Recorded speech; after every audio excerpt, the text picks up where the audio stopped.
दोबारा आने का सौभाग्य मिला है। एक बार और मैं आया था, मैडम सुमन बैठी हुई है पीछे, उन्होंने बुलाया था, तब केबीसीएल का दफ्तर शायद मैडम के पास था, आजकल तो है नहीं, उसको सील करवाना है।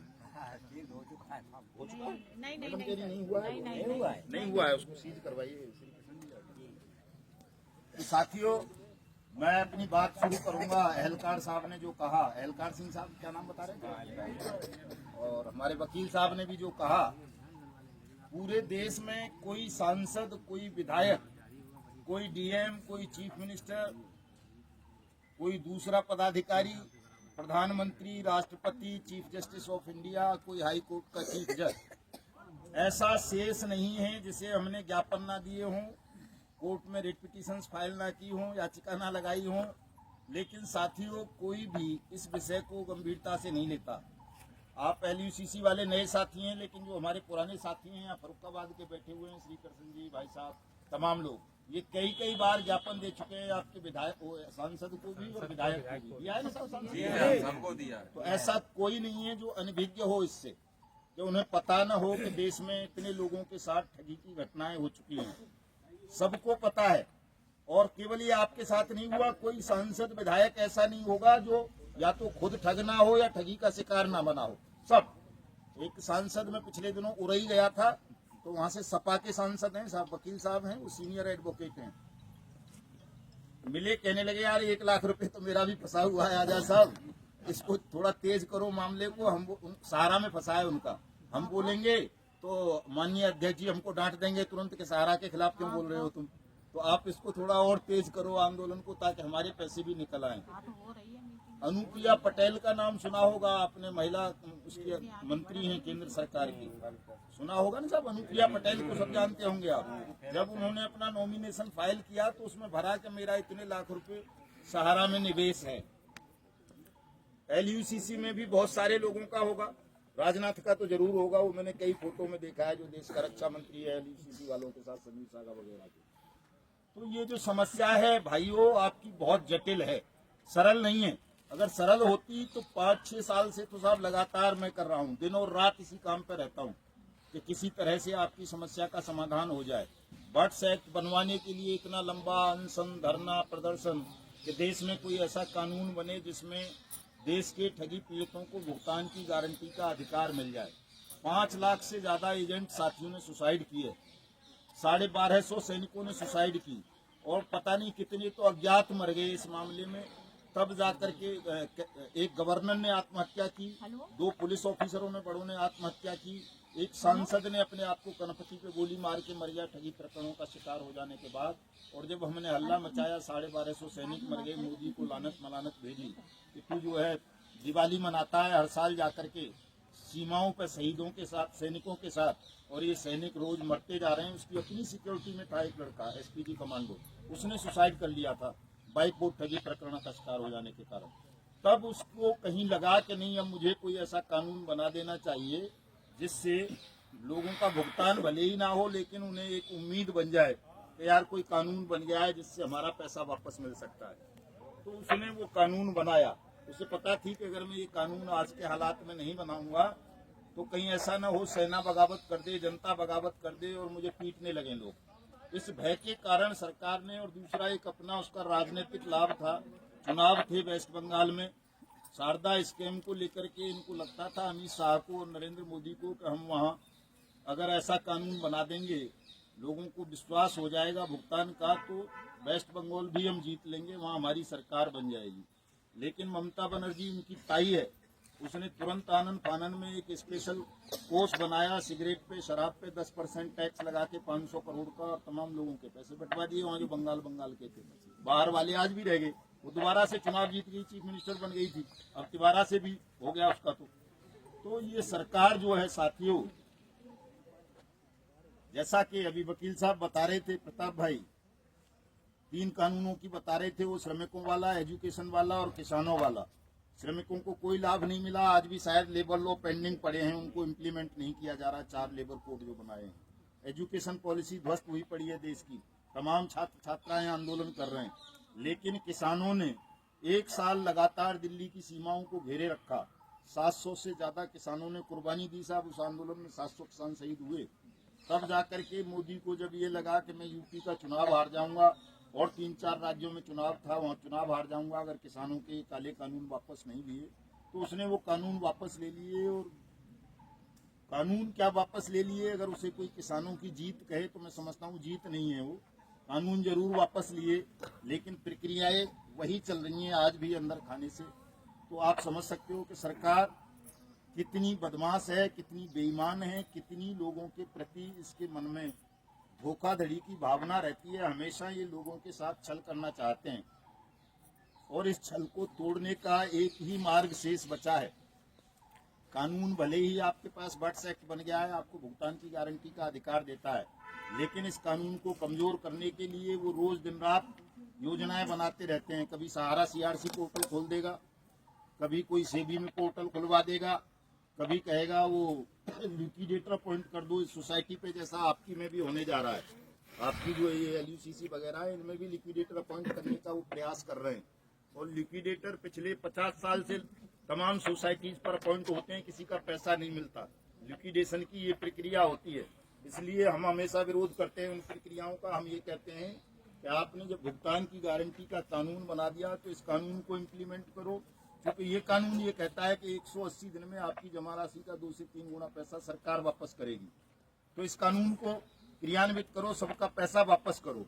लेकिन नहीं हो पा रहा कानून क्रियान्वित। क्यों नहीं हो पा रहा? जैसा मैंने बताया कि तमाम सांसद, विधायक, बड़े अधिकारी या तो ठग हैं या ठगी का शिकार बन के उन्होंने किसी और को ठग लिया है, तो उनको फर्क नहीं पड़ता। अगर किसी सांसद के 2-4 लाख रुपए ठग ले कोई, तो उसे फर्क पड़ रहा है, वो 100 लोगों से और ठग लेगा। लेकिन आपको फर्क पड़ जाएगा गरीब आदमी को अगर कोई आपसे 10,000 भी ठग ले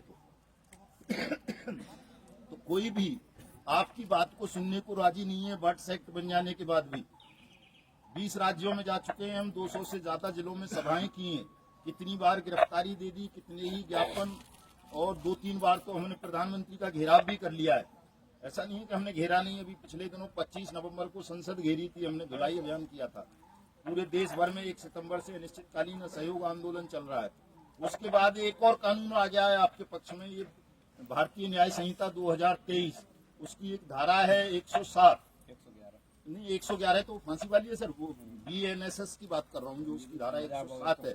वो जिला मजिस्ट्रेट को ये पावर देती है कि किसी के साथ कोई ठगी की घटना हुई है तो जिले का जो DM है वो 60 दिन के अंदर अंदर आपका जमाधन वापस करे। उसमें भी ये प्रोविजन किया गया है। लेकिन किसी भी ऐसी धारा को, ऐसे कानून को ये सरकार क्रियान्वित नहीं करना चाहती, उसकी अनुपालना नहीं करना चाहती, जिससे आप लोगों को लाभ हो। तो हमें करना क्या है फिर? ऐसे विषम हालात में ऐसी विकट परिस्थितियां हो जाएं कि कानून से देश चल रहा है, लेकिन हमारे लिए बनाए गए कानूनों की अनुपालना नहीं हो रही, तो फिर एक ही मार्ग बचता है आंदोलन का, जनमत का।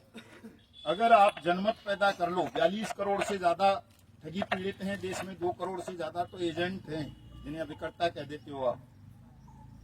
तो अगर हम 1-8 लाख भी इकट्ठे हो जाएं, और जैसा कि भाई साहब कह रहे थे, खैर मैं उस भाषा का इस्तेमाल कभी बहुत कम करता हूँ क्या कह रहे थे आप? उसकी गर्दन पकड़ने की बात कर रहे थे। हाँ, तो जिस दिन अब गर्दन क्या 10-20 लोग थोड़ा ही पकड़ लेंगे, 10-20 को तो वहां झांकड़े में नहीं देगा कोई। गर्दन पकड़ने के लिए 1 लाख लोग चाहिए कम से कम। 80,000 लोगों तक को कंट्रोल करने की पावर सरकार में होती है।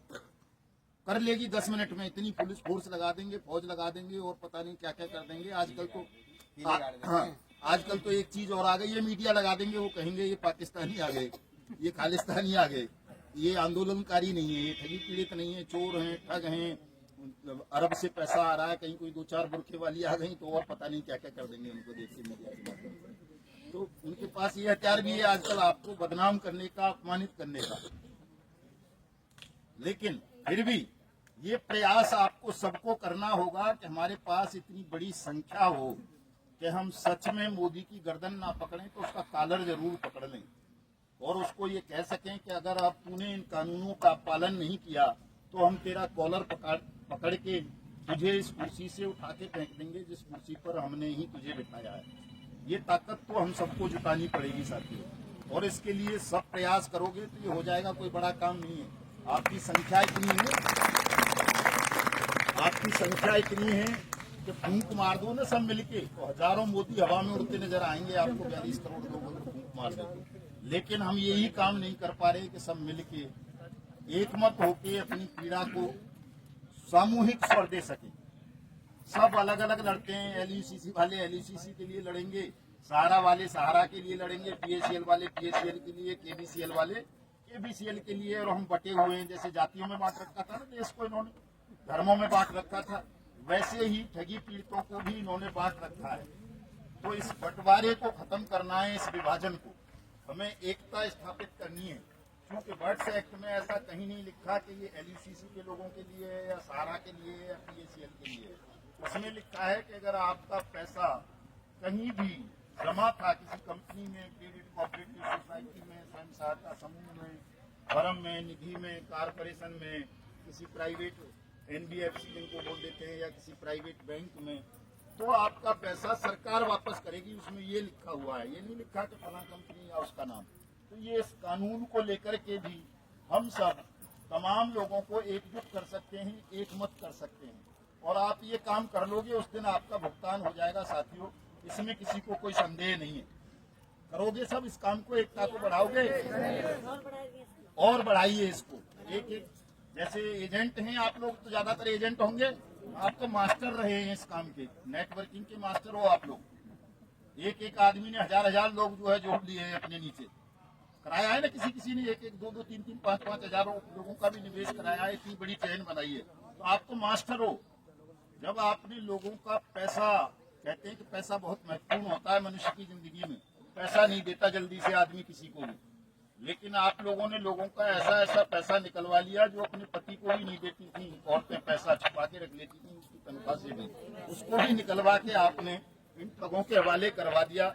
इतनी बढ़िया कला आप लोग जानते हो, लेकिन अब भूल गए हो तनाव में आके। तो मैं आपसे ये कहूंगा कि इस कला का प्रयोग करो, समय आ गया है। अगर इस कला का प्रयोग करोगे तो ये काम बड़ा नहीं है, चंद दिनों में निपट जाएगा। कॉलर पकड़ने की, गर्दन पकड़ने की जरूरत नहीं पड़ेगी। उसके पास एलआईयू और खुफिया विभाग की रिपोर्ट पहुंच जाएगी कि यार अब ये तुझे पीटने आ रहे हैं। कॉलर पकड़ने की बात कर रहे थे वहाँ फरुखाबाद में, गर्दन पकड़ने की बात कर रहे थे, इनका पैसा दे दे। जब खुफिया विभाग की रिपोर्ट जाएगी उसी दिन आदेश कर देगा, क्योंकि पैसा सारा उसी के पास है, चाहे वो ईडी के मार्फत हो, सीबीआई के मार्फत हो या किसी और मार्फत, सारा पैसा सरकार के पास है। जब उसकी एजेंसी उसे रिपोर्ट देंगी कि इनका पैसा दे दे, नहीं तो ये तेरा कॉलर पकड़ेंगे। और इनका नेता मदन लाल आजाद यूं भी कहता है कि बांग्लादेश से बुरी हालात बना दूंगा, भागने नहीं दूंगा थैला उठा के। जैसे बांग्लादेश के लोगों ने अपनी प्रधानमंत्री को हवाई जहाज दे के कह दिया था तो भाग जा, जहाँ जाना है जान बचा ले। मैं कहता हूँ भागने नहीं दूंगा मैं।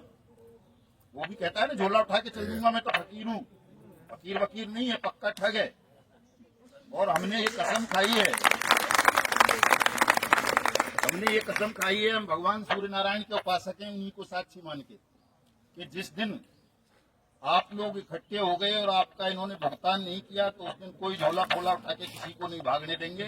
कानून इसने खुद बना दिया है 111 वाला, उसमें बेईमान और ठगों को फांसी की सजा का प्रावधान है। सबको फांसी लटकाएंगे, इतनी बुरी सजा देंगे कि भविष्य में कोई हिंदुस्तान को ठग ना सके, छल ना सके। अपनी ताकत को बढ़ाइए, आप लोग जुट जाइए उसी कला को लेके जो आपके पास कला है। मैं आज चूंकि भाई साहब ने कहा कि बुजुर्ग हैं, तो सच में इतने बुजुर्ग तो नहीं है। खैर अभी हम, हमारे मास्टर जी जरूर 80 वर्ष के राष्ट्रीय अध्यक्ष जी, लेकिन फिर भी हमारे लिए, हाँ, 60 साल का आदमी बुजुर्ग सा ही हो जाता है। 60 साल के बाद तो सरकार रिटायर्ड कर देती है। वो अलग बात है कि हम आपके लिए लड़ते लड़ते इतनी एनर्जी, अभी इतनी ऊर्जा हमारे अंदर है कि 5-6 किलोमीटर तो पैदल दौड़ लेते हैं अभी हम, एक टाइम खाना खाते हैं। तो मैं एडवोकेट अपने अनुज प्रताप सिंह जी को अपने संगठन ठगी पीड़ित जमाकर्ता परिवार में राष्ट्रीय महामंत्री घोषित करता हूं आज से। और इन्हें पूरे उत्तर प्रदेश का, वैसे तो उत्तर प्रदेश को हमने 4 जोनों में विभाजित कर दिया है, 4 प्रदेश बना दिए हैं। उत्तर प्रदेश के चूंकि बहुत बड़ा है, अवध, हरित प्रदेश और पूर्वांचल और वो क्या है साहब, बुंदेलखंड, लेकिन उन चारों का प्रभार हम आपको सौंपते हैं। और एक सुझाव आपने बहुत अच्छा दिया साहब, राज्य की राजधानियों में इस कार्यक्रम को लगातार शुरू किया जाए, धरना प्रदर्शन, ताकि वहां राज्य के मुख्यमंत्री पर असर पड़े, वो आपके सुरक्षा सम्मान के आदेश पारित करे, आपके भुगतान के आदेश पारित करे तो 15 फरवरी से लखनऊ में लगातार क्रमिक अनशन की शुरुआत भी करेंगे। और मैं आप सबसे भी अनुरोध करूंगा कि आप भी जब भी जिसके पास समय हो वहां पहुंचें, और पहले दिन तो तमाम लोग पहुंचें ताकि पता चल सके योगी आदित्यनाथ को कितनी पीड़ा है, कितना दर्द है आप लोगों में। और अगर आपने उस पीड़ा को, उस दर्द को नहीं सुना तो कल यही पीड़ा आग में बदल जाएगी, यही दर्द लोगों की क्षोभ में बदल जाएगा। और जब लोगों को गुस्सा आएगा तो वो तुम्हारे शासन को मिट्टी में मिला देंगे। तो तमाम साथी भाई प्रताप सिंह की जिंदाबाद के नारे लगाइए। मैं स्वागत करता हूँ आप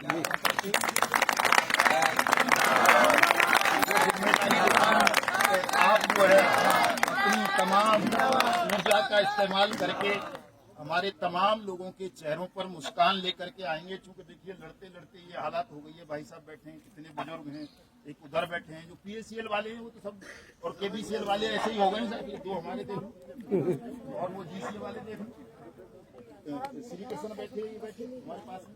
तमाम साहब बुरी हालत है, मतलब चलने फिरने लायक नहीं रहे। एक आदर्श सोसाइटी है, उसके तमाम पीड़ित बुजुर्ग हैं और सब रिटायर्ड ऑफिसर हैं, 1 क्लास ऑफिसर हैं, सबके सब रोते हैं बेचारे।